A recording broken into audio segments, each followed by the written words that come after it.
Қайырлы күн балалар. Демографиялық көрсеткішті есептеу тақырыбында біз алдында өткен тақырыптарды еске түсірейік. Жалпы демографиялық көрсеткіштерге нелер жатады? Олар халық саны, туу, өлім, табиғи және механикалық өсім коэффициенті, жастық, жыныстық құрылымы, адамның өмір жасының ұзақтығының көрсеткіші және халықтың ұлттық және діни құрамы жалпы демографиялық көрсеткіштер болып табылады. Қазір біз сіздермен бірінші туу мен өлім көрсеткішін есептейік. Өлім көрсеткіші. Жалпы кез келген аймақтың демографиялық жағдайын салыстыру үшін салыстырмалы демографиялық көрсеткіштер пайдаланатын біз алдағы сабақтарда айтқан болатынбыз. Яғни бір жыл ішінде туылған балалардың 1000 адамға шаққандағы үлесі ол промиллемен есептелінеді деп айтқан болатынбыз. Сонымен бірінші біз туу коэффициентін айтайық. Яғни коэффициент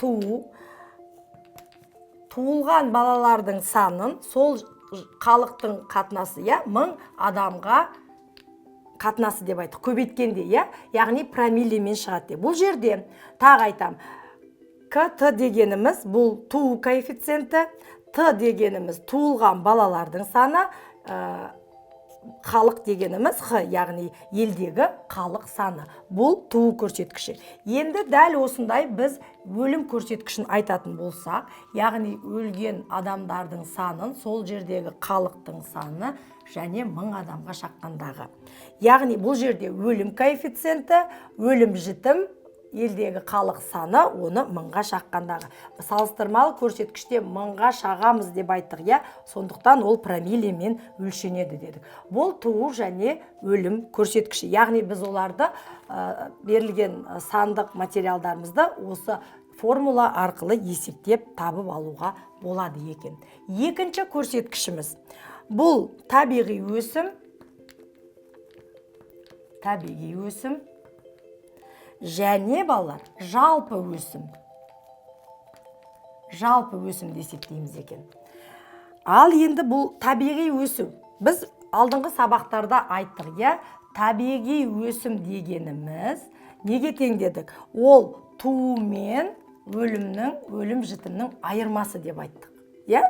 Ол оң мәнге ие болуы мүмкін және теріс мәнге де ие болуы мүмкін. Егер табиғи кему жүзеге асса, яғни туу өлім көрсеткішінен кем болып жатса, ол теріс мәнге ие болады екен.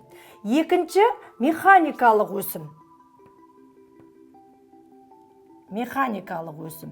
Яғни өткен сабақтарда біз оларды абсолюттік көрсеткіш деп қарастырдық. Механикалық өсімде балалар, бірінші КИ коэффициент, иммигрант, сол елдегі халық және 1000 адамға шаққандағы. КИ дегеніміз балалар бұл жерде көшіп келгендер, иммигранттар және сол жердегі халыққа бөліп тұрмыз. Екінші эмигранттар, яғни көшіп кеткендер және оны 1000 адамға шаққандағы формуламен бөлеміз екен. Ал механикалық өсімді біз коэффициент механикалық иммигранттардан келгендерді аламыз екен. Иммигрант деген келгендер, эмигранттар деген көшіп кеткендер. Механикалық өсім дегеніміз, тағы қайталаймын, келгендер мен кеткендердің айырмасы екен. Яғни біз табиғи өсім және механикалық өсімді айттық. Ал енді осы жерде жалпы өсім деген болды. Жалпы өсім деген коэффициент неге тең екен? Бұл балалар біз білетін табиғи өсім мен механикалық өсімнің қосындысы екен. Яғни жалпы өсімді біз мемлекеттің жалпы халқының санын табиғи өсім және механикалық өсімді қосу арқылы шығара аламыз екен. Түсінікті деп ойлаймын, формула. Үшінші көрсеткіш балалар бізде. Бұл жастық, жыныстық көрсеткіш екен. Жастық және жыныстық көрсеткіш. Ал енді бұл жерде не айтамыз?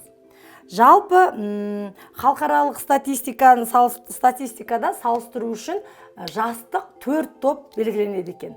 Яғни жасына қарай ажыратады екен. Олар бірінші 0 мен 14 жас, екінші 15-тен 44 жас, үшінші 45 жастан 64 жас,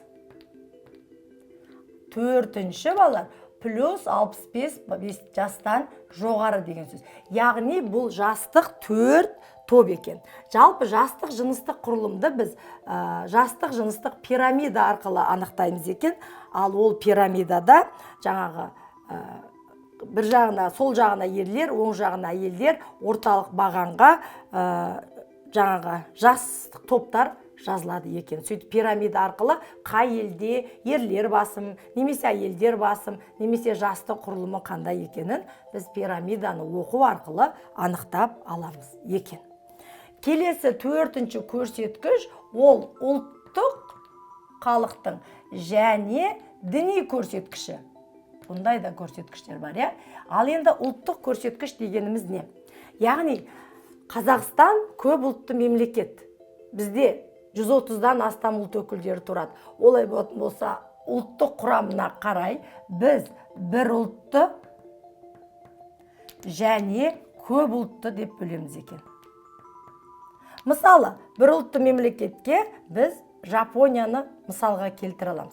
Көп ұлттыны мен қазір айтып тұрмын, мысалы Қазақстан Республикасы. Ал енді қараңыздар, бізде жалпы пайызбен айтатын болсақ, бұл статистиканы қазақтардың 63-те 1%, орыстар 23-те 7%, өзбектер 2-де 9%, украиндер 2-де 1%, ары қарай кете береді ұлттық құрамы. Яғни ұлттық құрамы өте күрделі деген сөз. Көп ұлтты.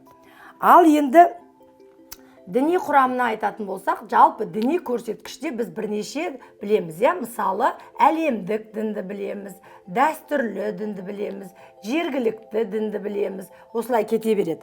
Яғни бұл жерде діни құрамына байланысты тағы Қазақстан тоқталатын болсақ, 70,2% бізде мұсылмандар екен, христиан дінін ұстанатындар 26-да 2%, діни көрсеткіштер 0,5, діні көрсетілмегендер, және басқа дінді 3,1% халық ұстайды екен. Ол енді әр елдің өзінің жергілікті жеріне бас. Әлемдік діндер, ол әлемдік діндердің өзі, біз сіздермен ең алғашқысы Будда, одан кейін христиан, одан кейін ислам діні деп қарастырылық. Жалпы оны 7-ші сыныпта айтып өткенбіз. Ал енді сол діни құрамына байланысты кез келген мемлекетті діни көрсеткішіне байланысты жіктеуге болады екен. Сонымен бүгін біз сіздермен 4 көрсеткішті есептеп үйрендік. Олар туу мен өлім көрсеткіші, оның формуласымен таныстық. Екінші біз табиғи өсім, жалпы өсім және механикалық өсім туралы айттық. Жалпы өсім дегеніміз табиғи өсім мен механикалық өсімнің қосындысы екен. Жастық, жыныстық көрсеткіштерді айттық және ұлттық діни көрсеткіштерге тоқталдық. Яғни біз бұларды берілген формулалар арқылы есептеп біле аламыз деп ойлаймын. Бүгінгі сабақ түсінікті болса, мен сіздермен қоштасамын. Сау болыңыздар.